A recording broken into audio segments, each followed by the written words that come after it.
नमस्कार, मैं हूं राहुल सिन्हा। सत्ता के सभी न्यूज मित्रों का स्वागत है। सत्ता की शुरुआत में सत्ते पे सत्ता यानी 7 खबरें और दिलचस्प जानकारियां। आज आपको भारत के एक ऐसे इलाके में लेकर चलेंगे जिसे आप जिहादगंज भी कह सकते हैं। यह हिंदुस्तान का ऐसा हिस्सा है जहां एक समुदाय की बढ़ती आबादी वाला टेंशन है और घुसपैठिए बांग्लादेश एक्सटेंशन बनाने की साजिश कर रहे हैं। इनका मॉडल है दुल्हन बनाओ, कब्जा करो, आबादी बदलो। फिर बात उन पहलवानों की जो गंगा नदी में अपने मेडल बहाने के लिए हरिद्वार पहुंचे हैं। हालांकि गंगा सभा ने इसका विरोध किया है और मेडल बहाने की अनुमति नहीं दी है। टेंशन बहुत ज्यादा है, इस पर भी एक वीडियो गाइड हमने तैयार की है। मणिपुर की आग शांत करने के लिए गृह मंत्री अमित शाह मणिपुर में लगातार बैठकें कर रहे हैं। आज शाह ने इम्फाल में स्थानीय संगठनों और सिविल सोसाइटी के लोगों से भी मुलाकात की। हिंसा में मारे गए लोगों के परिवारों को 10-10 लाख रुपए के मुआवजे का भी ऐलान किया गया है। क्या राजस्थान कांग्रेस में अब सब ठीक है? कल कैमरे के सामने गहलोत पायलट की फ्रेंडशिप वाली परेड के बाद आज मुख्यमंत्री गहलोत ने मीडिया से भी बात की और कहा कि सब साथ मिलकर चलेंगे तो सरकार बनेगी। गहलोत ने यह भी कहा कि उनके लिए पद मायने नहीं रखता। इस पर सत्ता का किस्सा जरूर सुनिएगा। चीन ने स्पेस में ऊंची उड़ान भरी है। चीन ने आज 5 महीने के लिए अंतरिक्ष स्टेशन में एक आम नागरिक समेत 3 अंतरिक्ष यात्रियों को रवाना किया है। यह प्रक्षेपण पूरी तरह सफल रहा। इससे यह तय है कि आने वाले समय में दूसरे देशों के बीच अंतरिक्ष की रेस तेज होने वाली है। अब उन लोगों की बात जिन्होंने फ्लाइट को भी बस अड्डा बना दिया है। अब एयर इंडिया की गोवा दिल्ली फ्लाइट में एक पैसेंजर ने क्रू मेंबर के साथ मारपीट की। आईजीआई एयरपोर्ट पर उतरने के बाद भी यात्री ने बदसलूकी की, लेकिन उसे वहीं गिरफ्तार कर लिया गया। मुश्किल में फंसी गो फर्स्ट एयरलाइंस ने अपनी पायलटों को नौकरी छोड़ने से रोकने के लिए हर महीने 1 लाख रुपए एक्स्ट्रा सैलरी देने का ऑफर किया है। इसे रिटेंशन अलाउंस कहा गया है, जो 1 जून से लागू होगा। यह ऑफर ऐसे समय में आया है जब 4 जून तक उसकी सभी उड़ानें बंद थी। तो सत्ता में आज हम अपने न्यूज मित्रों को भारतवर्ष के ऐसे इलाके के बारे में बताने जा रहे हैं जो कश्मीर और केरल से भी ज्यादा खतरनाक है।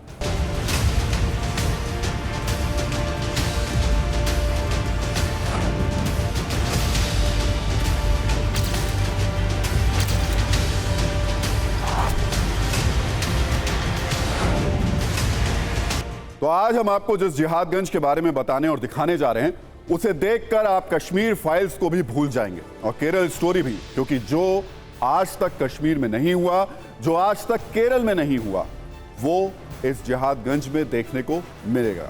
तो आज अपनी राय आप #जिहादगंज पर जरूर देंगे और हम आपको बताएंगे कि आखिर इस जिहादगंज में चल क्या रहा है। तो जैसा कि हम पहले आपसे कह रहे थे कि जो चीजें कश्मीर में देखने को नहीं मिली वो चीजें आपको यहां पर देखने को मिलेंगी।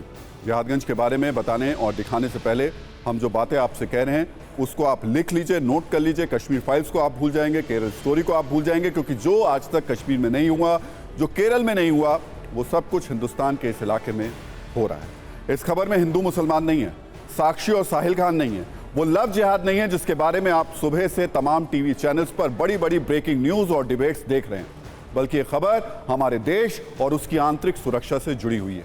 और इसलिए मैं कह रहा हूं कि अपना जो हम हैशटैग चला रहे हैं इस वक्त #जिहादगंज, उस पर इस खबर को देखते हुए ट्वीट जरूर कीजिएगा। आज हम आपको अपने देश में मौजूद एक ऐसे इलाके के बारे में बताने जा रहे हैं जहां जिहाद की सारी परिभाषाएं पीछे छूट जाती हैं और आप इसे जिहाद की फैक्ट्री भी कह सकते हैं। आज इसी जिहाद फैक्ट्री के ताले हम सत्ता में खोलने जा रहे हैं। ये खबर वैसे तो बांग्लादेश बॉर्डर से सटे झारखंड के संथाल परगना की है, लेकिन असल में ये खबर किसी शहर, किसी ब्लॉक या किसी मोहल्ले की नहीं है, बल्कि देश के किसी भी हिस्से की हो सकती है और मुमकिन है ये सब कुछ आपके आसपास भी हो रहा हो। इसलिए इस खबर को बहुत ध्यान से देखना जरूरी है। आज हमने झारखंड के इस हिस्से को जिहादगंज का नाम दिया है और हम आपको उस जिहादगंज की टूल किट भी दिखाते हैं जहां देश की सुरक्षा पर आघात करने वाली ऐसी साजिश हो रही है जो बहुत बड़ी और बहुत ज्यादा खतरनाक है। इस टूल किट का पहला टूल है आबादी बदलो, जिसमें हम आपको समझाएंगे बांग्लादेश से करीब 70 किलोमीटर की दूरी पर मौजूद भारत के एक इलाके को कैसे ग्रेटर बांग्लादेश या बांग्लादेश एक्सटेंशन बनाया जा रहा है। मूल आदिवासी आबादी घट रही है और मुस्लिम आबादी लगातार बढ़ रही है। इस टूल किट का दूसरा हिस्सा है दुल्हन बनाओ।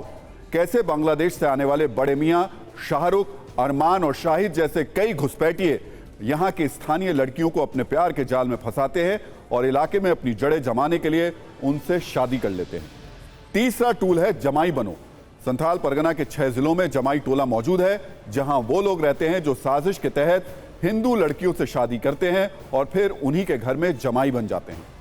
अगला टूल है जिसमें हम आपको समझाएंगे कि कैसे एक लड़की से शादी के बाद परत दर परत सिस्टम को हाईजैक कर लिया जाता है और फिर उसी सिस्टम में बैठकर फेक आधार कार्ड की फैक्ट्री चलाई जाती है, जहां रातों रात घुसपैठियों पर फर्जी सरकारी ठप्पा भी लगा दिया जाता है। जो लड़की शादी के लिए मान जाती है वो जिंदा रहती है, लेकिन जो भी इसके खिलाफ मुंह खोलती है कैसे उसके टुकड़े टुकड़े कर दिए जाते हैं, यह खुलासा भी दिल दहलाने वाला है। इस टूल किट का एक अहम हिस्सा है लड़कियों से शादी करने के लिए उसके बाद उनकी जमीन और जायदाद पर कब्जा कर लेना। इसे भी डिटेल में आपको हम बताएंगे। इतना ही नहीं, भारत में झारखंड के आदिवासी इलाकों में बसाए जा रहे बांग्लादेश एक्सटेंशन में सामान्य स्कूलों को उर्दू स्कूलों में बदला जा रहा है, जहां छुट्टी रविवार को नहीं बल्कि शुक्रवार को होती है। और सारे टूल्स का इस्तेमाल करने के बाद हर तरीके का साम दाम दंड भेद अपनाकर सिस्टम पर कब्जा करने की कोशिश होती है और इलाके की एडमिनिस्ट्रेटिव पावर को हासिल कर लिया जाता है। और इस सब का नतीजा ये कि झारखंड के संथाल परगना में जो नारायणपुर है वहां कोई नारायण नहीं बल्कि नावेद रहता है, और जो सीतापुर है वहां कोई सीता नहीं बल्कि शमीमा में रहती है। तो चलिए अब हम आपको जिहादगंज के अंदर लेकर चलते हैं और यहां के सीक्रेट ताले खोलते हैं। तो जिस इलाके को आज हम जिहादगंज कह रहे हैं, इसकी शुरुआत हुई 1980 के दशक से। बांग्लादेश की आज़ादी के बाद वहां के हालात खराब थे, भुखमरी थी, इसलिए धीरे धीरे वहां से मुस्लिम आबादी अवैध तरीके से भारत आने लगी। पहले इन लोगों ने पश्चिम बंगाल को चुना और फिर 1980 के आखिरी वर्षों में ये झारखंड के उन इलाकों में जाकर बसने लगे जो बांग्लादेश के बॉर्डर के करीब था और जहां आदिवासी ज्यादा थे। आदिवासी इलाका क्यों चुना ये हम आपको आगे बताएंगे, लेकिन पहले ये देखिए कि इन्होंने झारखंड के पूरे इलाके में डेमोग्राफी बदलने की कोशिश कैसे शुरू की। एक बार इन इलाकों को देखिए। यह है झारखंड का संथाल परगना इलाका। यहां से बांग्लादेश की सीमा ज्यादा दूर नहीं है। पहले ये 6 जिले देखिए जो अवैध बांग्लादेशियों के निशाने पर हैं। ये जिले हैं साहिबगंज, गोड्डा, पाकुड़, दुमका, देवघर और जामताड़ा। इन जगहों से बांग्लादेश बॉर्डर 50 किलोमीटर से लेकर 200 किलोमीटर की दूरी पर है। बांग्लादेश से इन इलाकों में घुसना इनके लिए महज 2 से 3 घंटे का मामला है। सीमावर्ती राज्य होने के कारण लोगों की बोलचाल और वेशभूषा में बहुत ज्यादा फर्क नहीं है। इसकी वजह से इन इलाकों में ये लोग बहुत ही आसानी से बस जाते हैं। अवैध बांग्लादेशियों के संथाल परगना में बसने का पहला खुलासा 1990 के दशक में तब हुआ जब बीजेपी नेता अनंत ओझा ने वोटर लिस्ट से करीब 7,500 अवैध बांग्लादेशियों के नाम कटवाए। उस समय झारखंड बिहार का हिस्सा था। हाईकोर्ट में यह मामला गया, जिसके बाद केंद्रीय गृह मंत्रालय की जांच के बाद से ये नाम को हटा दिया गया। कोर्ट ने पुलिस से इन अवैध बांग्लादेशियों को वापस भेजने के लिए कहा, लेकिन पुलिस उन्हें वापस भेजने में नाकाम रही। कई पुलिसकर्मियों के खिलाफ एक्शन भी हुआ, लेकिन एक बार भारत में घुस चुके इन बांग्लादेशियों को वापस नहीं भेजा जा सका। झारखंड में बदलती डेमोग्राफी पर टीवी 9 भारतवर्ष के रिपोर्टर कुमार कुंदन ने इन्वेस्टिगेशन शुरुआत की और इस सिलसिले में राजमहल विधानसभा के विधायक से बात की तो उन्होंने कई डिटेल हमें दिए और बताया कि कैसे इस पूरे इलाके में बहुत तेजी से एक धर्म विशेष की आबादी बढ़ी है। हालांकि सत्ता पक्ष के विधायक कह रहे हैं कि अगर डेमोग्राफी बदल रही है तो इसकी जांच होनी चाहिए, सब कुछ क्लियर हो जाएगा। सर एक बात बताइए कि किस तरीके से ये जो पॉपुलेशन चेंजेस देखने को आप लोगों को मिला है, ये इसका आधार क्या है और कितना बदलाव देखने को मिला है? नहीं, देखिए यह 90 के दशक से लगातार इस क्षेत्र विशेष में, विशेष करके एकीकृत साहिबगंज जिला है जहाँ की डेमोग्राफी बहुत तेज़ी से बदली है।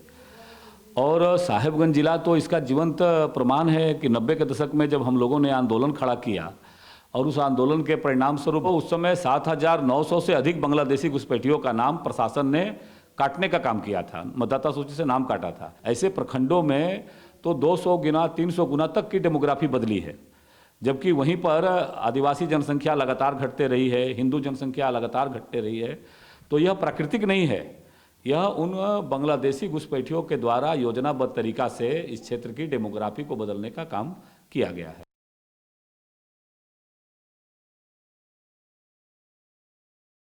पाकुड़ इलाके में बांग्लादेशी कब से आ रहे हैं? बांग्लादेशी तो हमको जहाँ तक लग रहा है 1980 के पहले से ही आ रहे हैं।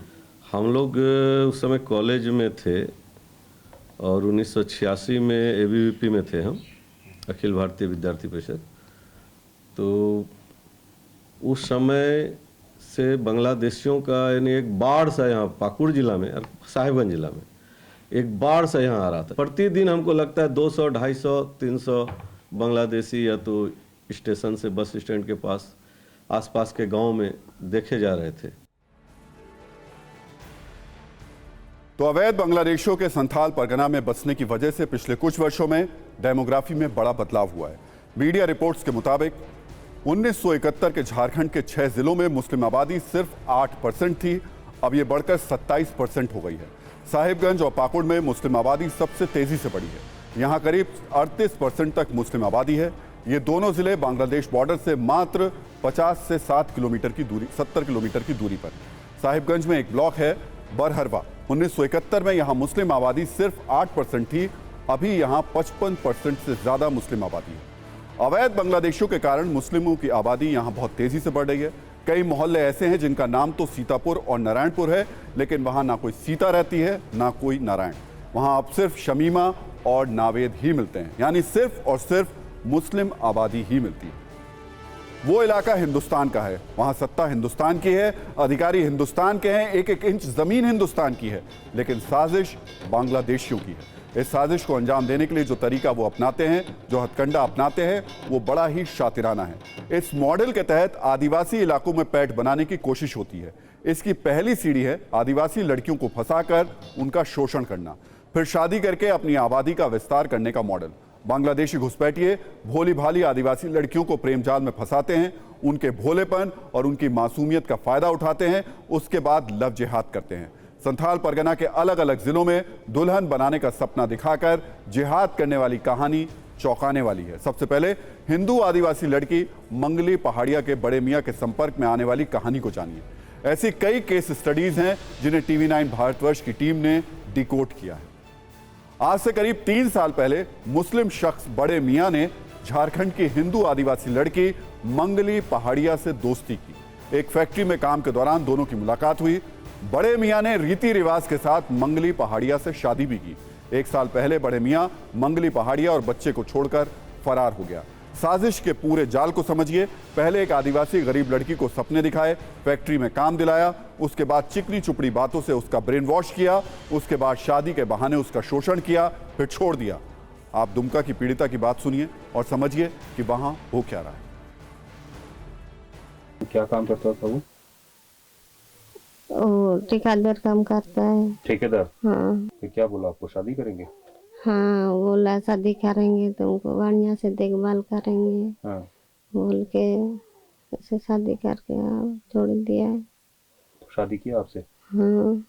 अच्छा, हिंदू रीति से किया या मुस्लिम रीति से किया? मुस्लिम है वो। अच्छा, मुस्लिम है वो। हाँ। उसी रीति से शादी किया आपसे और फिर छोड़ दिया आपने? हाँ। अच्छा, तो फिर वहां से कैसे आए फिर यहाँ? नहीं, यहाँ आके छोड़ दिया है। अच्छा, फिर आया नहीं वापस? हाँ। अभी कहाँ है पता है कुछ? वो घर में है अभी। घर में मतलब? मालदा में है। अच्छा, बात करता है आपसे? नहीं। नहीं बात करता है। आप कभी घर गए उसके? नहीं लेके गया है, नहीं गए हैं। कभी घर लेके नहीं गया? हाँ। और भी लड़कियों के साथ ऐसे ही करते हैं? हाँ, यही करता है और भी लड़की है।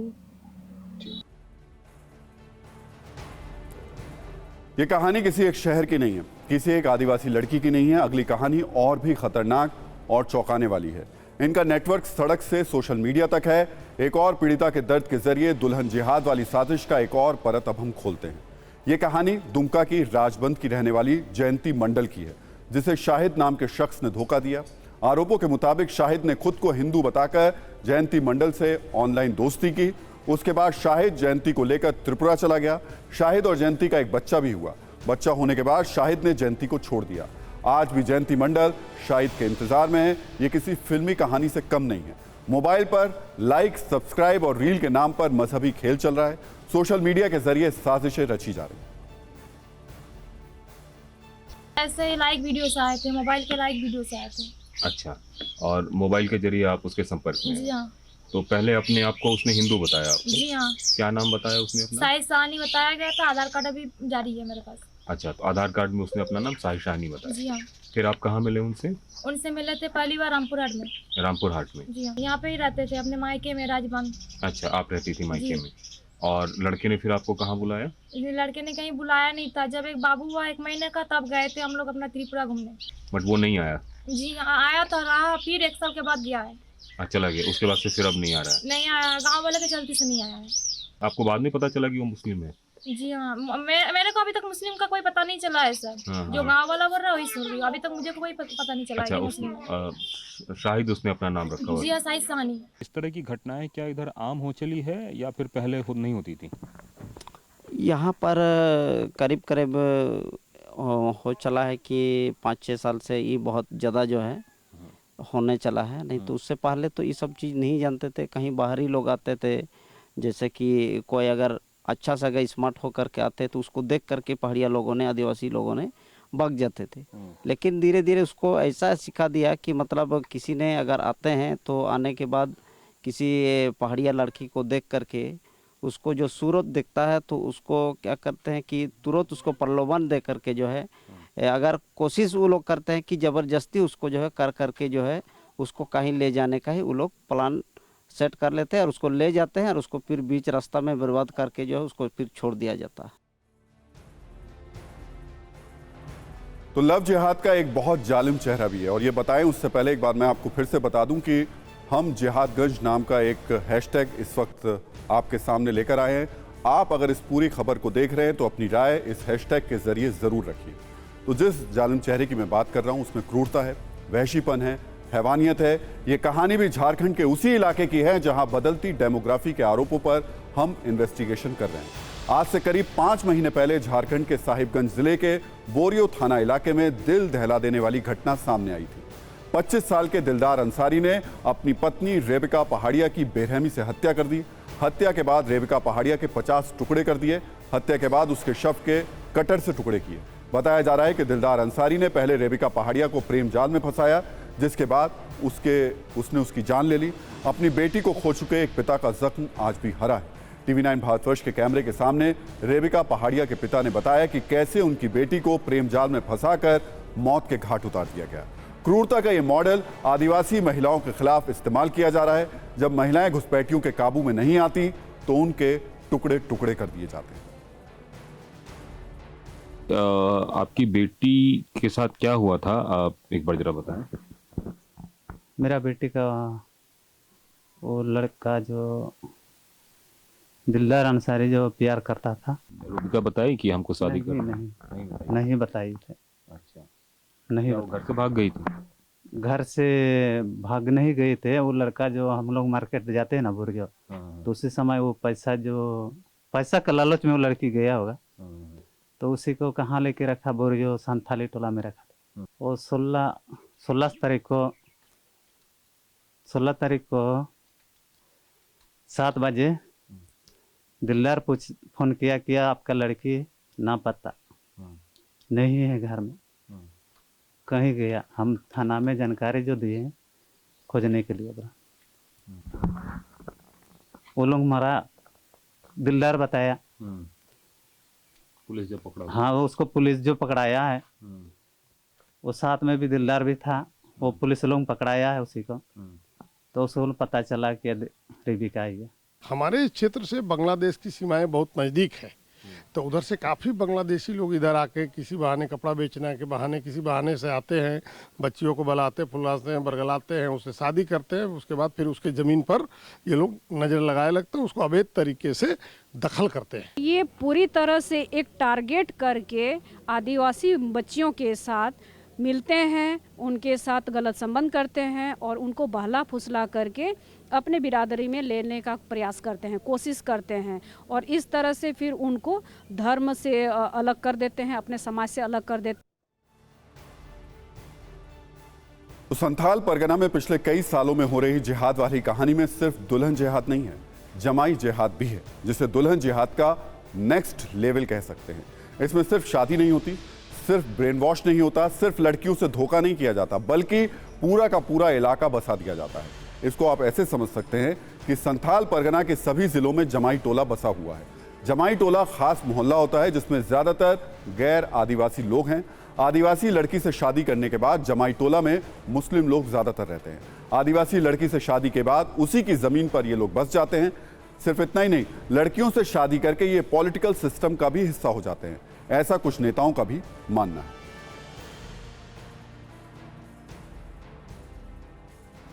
ये भी जाता है कि उन लोगों के नाम पे बकायदा जमाई टोला तक बस गया है। नहीं, ये तो गांव के गांव आप जब जाएंगे तो ये इसीलिए मैंने इस पूरे मामले को लेकर के अभी विधानसभा में तो दर्जनों बार मैंने इस मामले को उठाया कि 1951 की जनगणना और 1952 की मतदाता सूची को आधार बना करके सरकार एनआरसी अपडेशन की प्रक्रिया को प्रारंभ करे। किस नियम का लाभ उठा करके ये कैसे यहाँ के जनजाति समाज की बेटियों के साथ शादी कर रहे हैं, शादी करने के बाद उनकी परिस्थिति क्या हुई है। जमाई टोला वाली सच्चाई को जानने के लिए TV9 भारतवर्ष की टीम ग्राउंड पर पहुंची।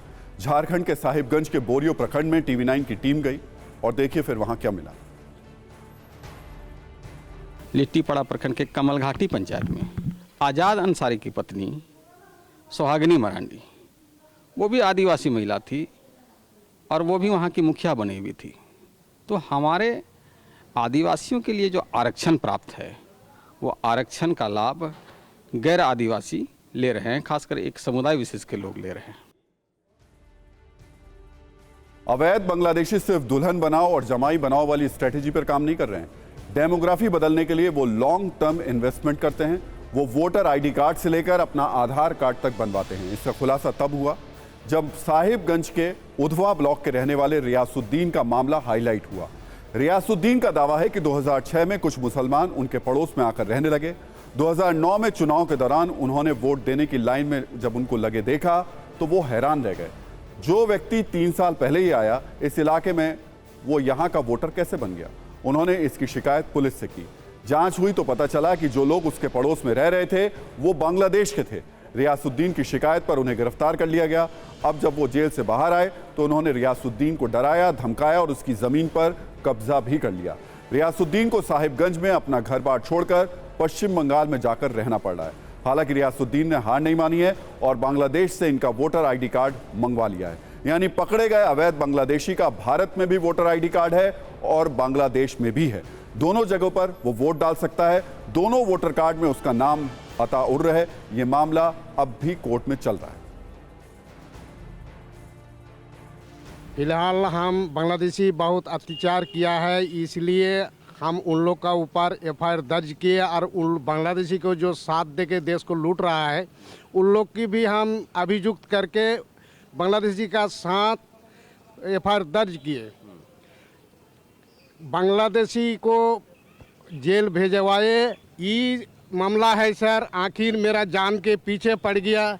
हमको आखिर गांव छोड़ के लगभग 4.5 साल से हम पश्चिम बंगाल में रहते हैं और बांग्लादेश से हम सर उसका एक वार्ड का 1240 आदमी का बांग्लादेश से बाईपोस्ट द्वारा कमिश्नर से हम लिस्ट मंगवा के कोर्ट में ओरिजिनल दाखिल कर दिया। तो आप सोचिए किस तरीके की साजिश चल रही है। एक शख्स जिसका वोटर कार्ड में नाम, वोटर कार्ड उसका बांग्लादेश का भी बना हुआ है और उसका एक वोटर कार्ड भारत में भी बना हुआ है। एक तो संथाल परगना में अचानक मुस्लिमों की आबादी बढ़ी है। साथ ही साथ ये भी दावा किया जा रहा है कि इस इलाके में पिछले कुछ समय में आधार कार्ड बड़ी तेजी से बन रहे हैं। डैनियल डेनिश नाम के याचिकाकर्ता ने झारखंड हाईकोर्ट में एक याचिका दायर की है जिसमें उन्होंने इस बात की जांच की मांग की है कि इस पूरे इलाके में अचानक इतने ज्यादा आधार कार्ड क्यों बनने लगे। कोर्ट ने इसकी जांच के आदेश भी दिए। तो आधार बनवाने वालों की संख्या उन डिस्ट्रिक्ट में काफ़ी अधिक है, जबकि रांची जो झारखंड की राजधानी है वहाँ पर आधार कार्ड होल्डर की संख्या उतनी तेज़ी से नहीं बढ़ पाई है जितनी तेज़ी से उन डिस्ट्रिक्ट में बढ़ी है जो बहुत ही पिछड़ा डिस्ट्रिक्ट है। तो ये साफ साफ है जांच का विषय है कि उन बॉर्डर इलाके में कैसे है आधार बनवाने वाली की संख्या बढ़ी है और ये निश्चित तौर पे कहीं ना कहीं इस ओर इंगित करता है कि बांग्लादेशियों के घुसपैठ के कारण वहाँ पर आधार बनने की संख्या वृद्धि आई है। ऐसा नहीं है कि डेमोग्राफी बदलने की ये बात सिर्फ स्थानीय स्तर पर है। झारखंड में यह बड़ा मुद्दा बनता जा रहा है। कुछ हफ्ते पहले जब अमित शाह देवघर में एक रैली के दौरान पहुंचे थे, तब उन्होंने कहा था कि झारखंड में तेजी से डेमोग्राफी बदलने की कोशिशें हो रही हैं। उन्होंने आरोप लगाया था कि कई इलाकों में 30% से ज्यादा डेमोग्राफी बदली जा चुकी है, लेकिन झारखंड सरकार खामोश है। आपको आज अमित शाह का वो बयान भी सुनना चाहिए। हेमंत बाबू सिर्फ भ्रष्टाचार नहीं करते हैं, मत बैंक की लालच में यहां की जनसांख्यिकी भी बदल रहे हैं, डेमोग्राफी चेंज हो रही है। घुसपैठिया घुसाकर आदिवासी और पिछड़े बहुल क्षेत्र में आदिवासियों की और पिछड़ों की संख्या कम हो रही है। घुसपैठिए घुसकर आदिवासियों की जमीन हथिया रहे हैं, आदिवासी बच्चियों के साथ अत्याचार कर रहे हैं और ये वोट बैंक की लालच में मुस्कुराते हुए हेमंत सोरेन इसको देख रहे हैं। तो जमीन पर कब्जा करके डेमोग्राफी चेंज करना अब एक मॉडल है, जिसे हम जिहादगंज मॉडल कह रहे हैं। इसके लिए अवैध बांग्लादेशियों ने लव जिहाद का एक्सटेंशन किया है।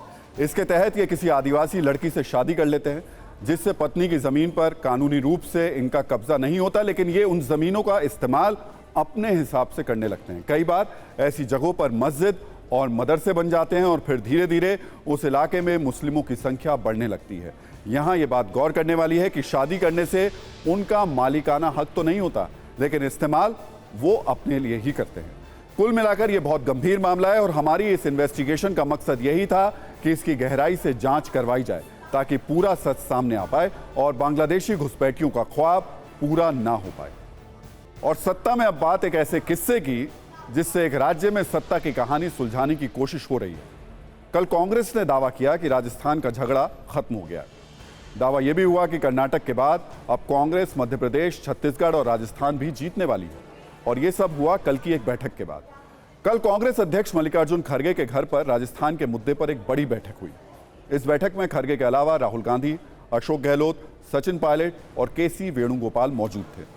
बैठक खत्म होने के बाद कांग्रेस के महासचिव केसी वेणुगोपाल अशोक गहलोत और सचिन पायलट के साथ बाहर आए और ऐलान कर दिया कि समस्याओं का सुलझाया जा चुका है।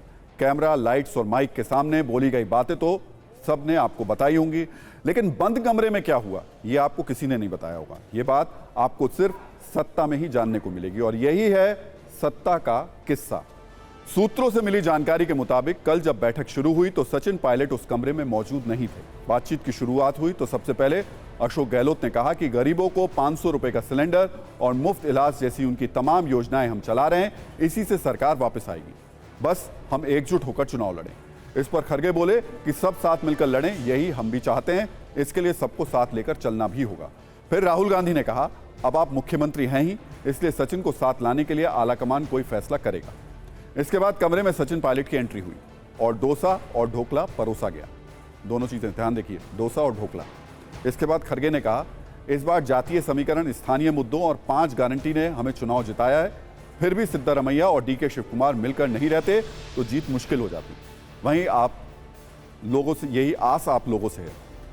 इस पर सचिन पायलट बोले, मैं जो मुद्दे उठा रहा हूं वो कांग्रेस को सत्ता में वापस लाने के लिए ही हैं और इसीलिए उठा भी रहा हूं। मैं तो कांग्रेस को राज्य में फिर से सत्ता में लाने के लिए हर कोशिश करूंगा। 3 साल से बिना पद के राज्य और देश भर में प्रचार कर रहा हूं। इन बातों के बाद राहुल गांधी इमोशनल हो गए और उन्होंने कहा कि कर्नाटक हम जीत गए हैं, हिमाचल जीते हैं, बड़े नेताओं ने आपसी विवाद से किनारा किया है, तब ये संभव हुआ है। 2024 के लिए एमपी छत्तीसगढ़ के साथ हम राजस्थान में भी जीत जाएंगे तो बढ़िया रहेगा। खड़गे जी और आलाकमान आप दोनों के सियासी व्यक्तित्व और उम्मीदों का ख्याल रखेंगे, वो हम पर छोड़िए और राजस्थान में मिलकर पार्टी की सरकार चलाइए। अंदर राहुल गांधी ने अशोक गहलोत और सचिन पायलट से यह भी अपील की और बाहर दोनों के सुलह की खबर आ गई। और सत्ता में अब बात ब्रजभूषण शरण सिंह के खिलाफ पहलवानों के आंदोलन की, जो अब जंतर मंतर से हरिद्वार शिफ्ट हो गया है। यौन शोषण के आरोपों में घिरे ब्रजभूषण शरण सिंह पर कार्रवाई की मांग को लेकर बजरंग पुनिया, साक्षी मलिक और विनेश फोगाट करीब 1 महीने तक जंतर मंतर पर धरने पे बैठे हुए थे। आज वही पहलवान अपना जीता हुआ मेडल गंगा में प्रवाहित करने के लिए पहुंचे हैं। इस बीच हरिद्वार में पहलवानों के मेडल विसर्जित करने के कार्यक्रम का गंगा सभा ने विरोध किया है। गंगा सभा ने कहा कि यदि रेसलर यहां आकर मेडल विसर्जित कर रहे हैं तो ये गलत है, या ये गंगा का क्षेत्र है, यहाँ लोग पूजा पाठ करने आते हैं, ये ना तो जंतर मंतर है और ना ही राजनीति का अखाड़ा है। इस बीच कई राजनीतिक दलों ने पहलवानों का समर्थन करना शुरू कर दिया है। पश्चिम बंगाल की सीएम ममता बनर्जी ने कहा कि वो आंदोलन कर रहे पहलवानों के साथ खड़ी है और उनकी मांगों का समर्थन कर रही है। इस बीच कांग्रेस नेता दीपेंद्र हुड्डा ने पहलवानों की मांगों को नहीं सुनने के लिए सरकार पर हमला किया और पहलवानों से अपील की कि वो मेडल ना बहाएं।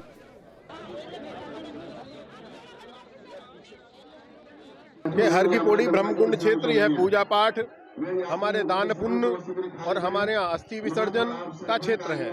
ये हर की पौड़ी जो है ये सनातनियों की भावना का क्षेत्र है। तो सनातनियों की भावना को ध्यान में रखते हुए हमारे खिलाड़ी भाइयों को अपने आंदोलन का हिस्सा हर की पौड़ी क्षेत्र को नहीं बनाना चाहिए, क्योंकि ये राजनीतिक क्षेत्र नहीं है, ये धार्मिक क्षेत्र है। यहाँ पर कोई भी धार्मिक कृत्य करें उनका स्वागत है, अभिनंदन है। वो हर की पौड़ी की आरती में आए, सम्मिलित हो, पूजा पाठ करें तो हम उनका अभिनंदन करेंगे। लेकिन वो इस प्रकार के यदि कृत्य करते हैं तो हम उनका विरोध करते हैं। खिलाड़ी इस पे पूर्ण विचार करें। आमरण अनशन का भी जो उन्होंने जो घोषणा करी है उस पे भी वो पूर्ण विचार करें। देशवासी आज हमारी बेटियों के हम साथ हैं। हम जब तक उनको न्याय नहीं मिलेगा हम उनका साथ देंगे। हम इस लड़ाई में पूरा देश उनका साथ देगा। और ये सरकार जो बहरी सरकार, एक असंवेदनशील सरकार, उस सरकार को हम चेताना चाहते हैं। ये वही देश है जिस देश में एक नारी के अपमान के बाद महाभारत जैसे युद्ध को जो है देश ने देखा था। ये देशवासियों के सब्र की परीक्षा ना ले सरकार। और इस पर नजरिया 9, पहलवानों को विरोध करने का पूरा अधिकार है, लेकिन देश के लिए जीते गए मेडल्स की अपनी गरिमा होती है। इसलिए मेडल्स को लेकर कोई फैसला लेने की एक लक्ष्मण रेखा होती है। उस लक्ष्मण रेखा को पार करना अपमानजनक हो जाता है। इस खबर पर नजरिया 9 यही है कि देश के लिए जीते गए मेडल्स को गंगा में बहाना थोड़ा ज्यादा हो गया। वो तिरंगा, वो राष्ट्रगान की धुन, वो देशभक्ति की भावना, इस सब को बहाया नहीं जा सकता है। पहलवानों को विरोध का कोई और तरीका सोचना चाहिए था। वहीं सरकार को भी चाहिए कि इस विवाद का समाधान जल्द से जल्द हो जाए। देखिए, एक बड़ी खबर यह आई है कि तमाम पहलवान जो थे वो बिना मेडल गंगा में बहाए अब वापस लौट रहे हैं। तो ये अभी की बड़ी खबर है, क्योंकि अब से कुछ देर पहले ये तमाम पहलवान वहां पहुंचे थे, इनके हाथों में मेडल्स थे और ये कह रहे थे कि ये अपने मेडल्स गंगा में बहा देंगे। लेकिन उसके बाद अभी ये खबर आई है कि अब ये सारे पहलवान वापस लौट रहे हैं। जो इन्होंने अपना फैसला लिया था मेडल्स को गंगा में बहाने का, उसको इन्होंने टाल दिया।